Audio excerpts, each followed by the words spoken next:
Senior सियासतदान फवाद चौधरी ने अपने बयान में मुल्क की व सियासी सूरत हाल पर तबसरा करते हुए कहा कि इमरान खान को माइनस करने की मुसलसल कोशिशों ने उल्टा तमाम इदारों को रवायती सियासी जमातों को खुद कमज़ोर कर दिया है।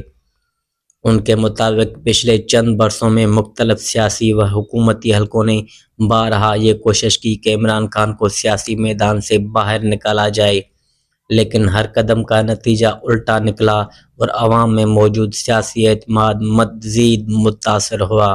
फवाद चौधरी ने मज़ीद कहा कि तहरीक इंसाफ इस वक्त रजिस्ट्रेशन के मामले में मुश्किलात का शिकार है, लेकिन इमरान खान की मकबूलियत अपनी जगह मजबूत खड़ी है। अगर कल कोई फैसला आ जाए और पार्टी ओहदेदारों को फारिग भी कर दिया जाए, तब भी इमरान खान चंद दिनों में नई टीम तैयार कर सकते हैं।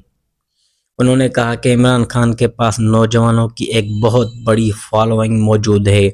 वो चाहे तो कॉलेज और यूनिवर्सिटी के लड़के लड़कियों को सामने लाकर एक नई मुतहरिक और भरपूर टीम खड़ी कर सकते हैं, जो अमली तौर पर नई तहरीक इंसाफ बन जाएगी। फवाद चौधरी का कहना था कि इमरान खान को माइनस करने की सोच खुद नाकाम हो चुकी है। मसला इमरान खान का नहीं, बल्कि वो सियासी हिकमत अमलियाँ हैं जो खुद माइनस होती जा रही हैं।